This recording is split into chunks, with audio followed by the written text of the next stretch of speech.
In today's episode, if there is no self, who is responsible for karma? The truth nobody talks about. We'll explore ways to bring more clarity, calm, and mindfulness into your day. If you enjoyed this video, don't forget to give it a thumbs up and hit that subscribe button so you won't miss any of the inspiring stories and wisdom we'll share next. Have you ever paused to wonder who you really are? Not your name, not your job, not even the face you see in the mirror, but that deeper self you feel inside. Buddhism offers two powerful truths that at first might sound like they completely clash with one another. On one hand, the Buddha taught anatta, the principle of no self. That means there is no eternal, unchanging essence at the center of who we are. On the other hand, he also taught karma, the universal law of intentional action, that everything we think, say, and do has consequences. And here's the paradox. If there's no permanent self, then who acts? Who receives the results of those actions? It's a question that can shake our most basic assumptions. Some might even think this teaching points to hopelessness or nihilism, that nothing matters because there's no one here to care. But what if it's the opposite? What if the teaching of no self is not about erasing responsibility, but about deepening it? Think about it. If you're not chained to a rigid, unchanging self, then every choice you make truly matters. You're not trapped by a fixed identity. You're shaping a living, flowing process, moment by moment. The ancient scriptures make this clearer than we might expect. What seems like contradiction starts to dissolve, revealing a wisdom that is consistent and liberating. Instead of confusion, we find clarity. Instead of despair, we discover freedom and peace. I remember the first time I came across this paradox. It felt unsettling, almost like the ground was moving under my feet. But as I sat with it, I realized it wasn't meant to scare me, it was meant to wake me up.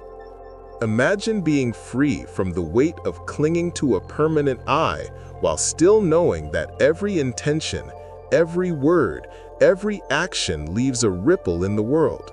So let me ask you, if the self is not a fixed thing, but a flowing process, what kind of process are you creating with your life right now? Let's take a step back in time. In ancient India, long before the Buddha began teaching, most people believed in something called the Atman, an eternal, unchanging soul that lived at the very core of who we are. This soul, they thought, was the ultimate controller, the true I behind every thought and action, indestructible and forever the same. But here's where the Buddha's insight broke with tradition. He didn't deny that we exist. What he challenged was the idea of a permanent controller, a self that never changes. Instead, he pointed to something much more dynamic. He explained that what we call self is made up of 5 constantly shifting parts: the body, feelings, perceptions, mental habits, and consciousness. Together, these are called the 5 aggregates. And within them, there is no unchanging essence you can truly own. Think about it.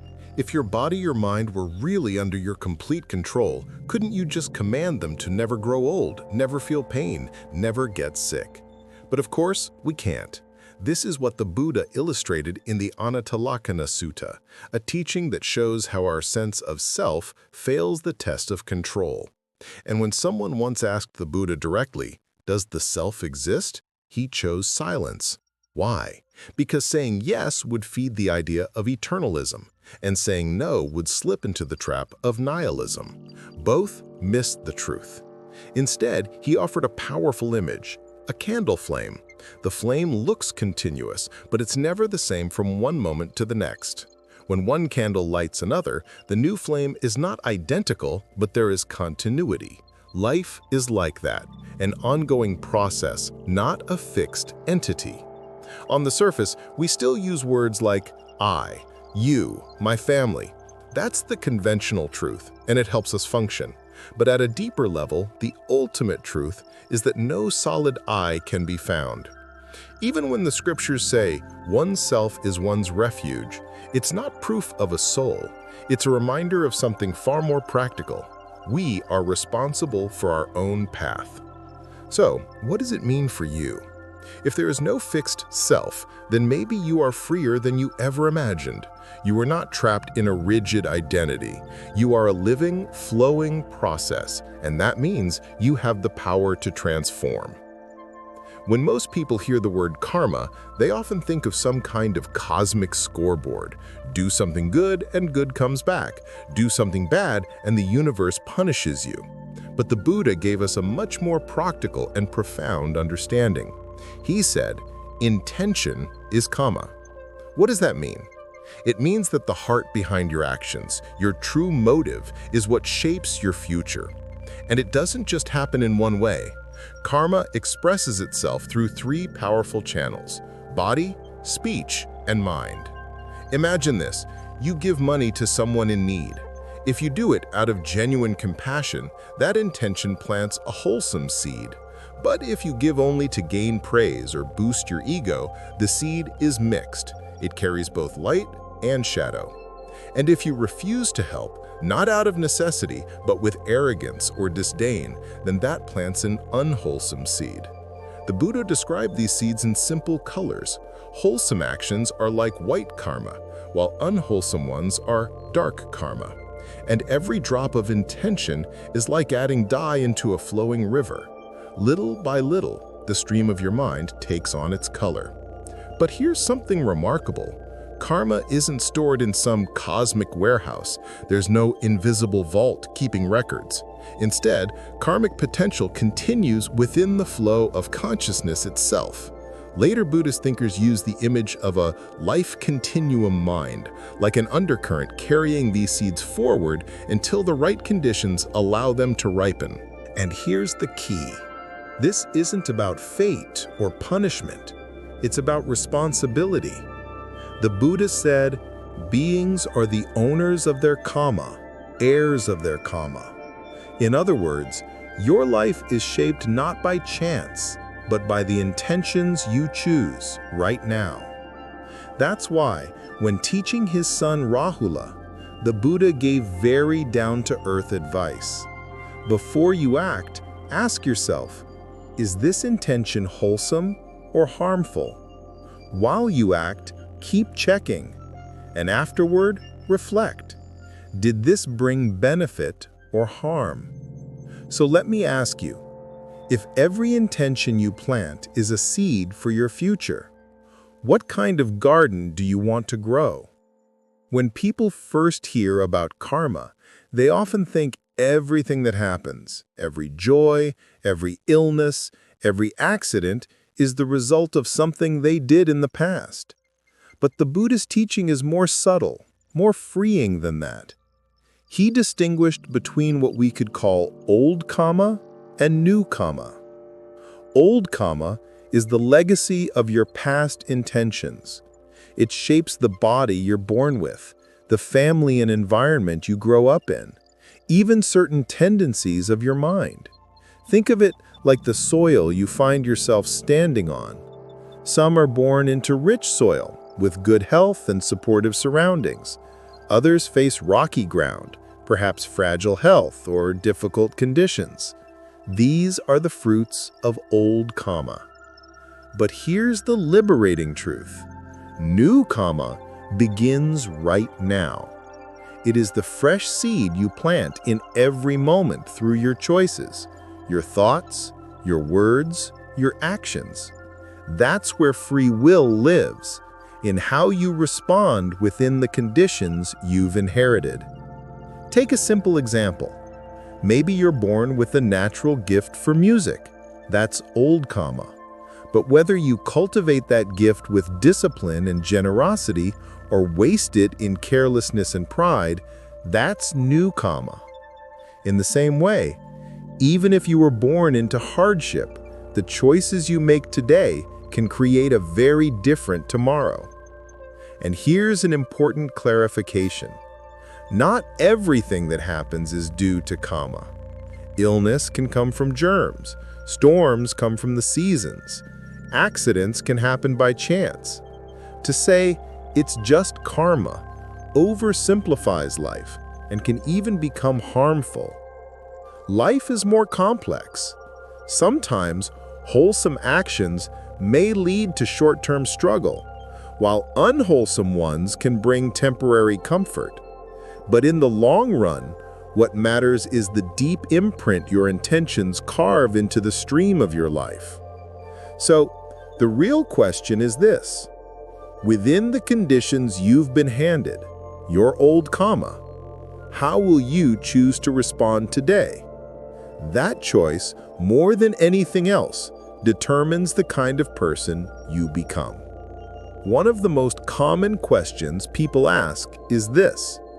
If there's no permanent self, then how does rebirth even make sense?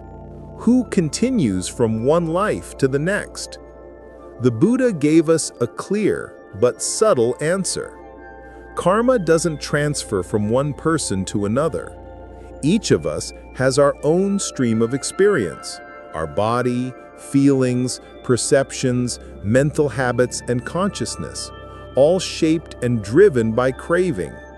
This is what keeps our causal chain distinct.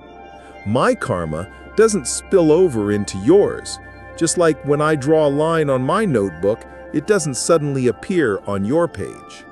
So what then is rebirth? It's not a soul traveling from one body to another, because Buddhism rejects that idea of a permanent essence. Instead, rebirth is about continuity without sameness. Imagine lighting one torch from another. The flame continues, but it's not the same flame, nor is it something entirely different. It's a process of transmission, a chain of causes and conditions passing forward. In the same way, when this life ends, the karmic momentum doesn't disappear. It conditions the arising of new aggregates, a new life. This teaching is deeply practical. It reminds us that even though there is no fixed self, the intentions we cultivate now ripple forward, shaping future experiences. The you of tomorrow is not exactly the same as the you of today, but your actions today will absolutely influence that unfolding stream. And here's where it becomes powerful. If life is a process rather than a possession, then we are free to reshape it. We're not trapped by an unchanging soul or condemned to repeat old patterns. Every mindful choice becomes a way of directing the current of continuity toward greater freedom, compassion, and peace. So the question is not what will happen to my soul, but rather what kind of causes am I setting in motion right now? Because those causes are the seeds of your tomorrow. Up to this point, we've been talking about karma, how it shapes our lives, our choices, and even the continuity of rebirth. But here's the key insight. The Buddha didn't teach about karma just so we could aim for a better rebirth. His goal was far greater, freedom beyond the cycle altogether. Think of it this way. Unwholesome karma is like an iron cage. It traps us in suffering, regret, and painful results. Wholesome karma, on the other hand, is like a golden cage.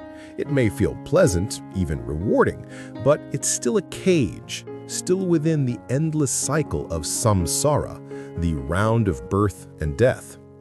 So the question is, do we want a prettier cage, or do we want to step completely outside of it?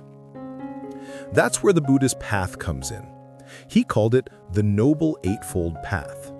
Right view, right intention, right speech, right action, right livelihood, right effort, right mindfulness, and right concentration. These aren't just moral rules, They are a training of the mind and heart that gradually ends the very creation of new karma. This is what he meant by karma that is neither dark nor bright. At its root, this path is grounded in three transformative qualities: non-attachment, loving kindness, and wisdom. When greed falls away, generosity flows naturally. When hatred dissolves, compassion takes its place. And when delusion clears, wisdom brings clarity. And what happens then? The stream of karma comes to a stop. No more seeds are planted, no more rebirth is fueled. This is nirvana, the unbinding, the liberation. Not a place, not annihilation, but the end of the cycle itself. The Buddha often compared it to a mirror that's been covered with dust for ages. When you wipe it clean, you don't create something new. You simply reveal what was always there: clarity, truth, and peace. So the real invitation is this: don't just aim for a better life in the next turn of the wheel. Aim to step off the wheel altogether. Because freedom, complete freedom, is possible.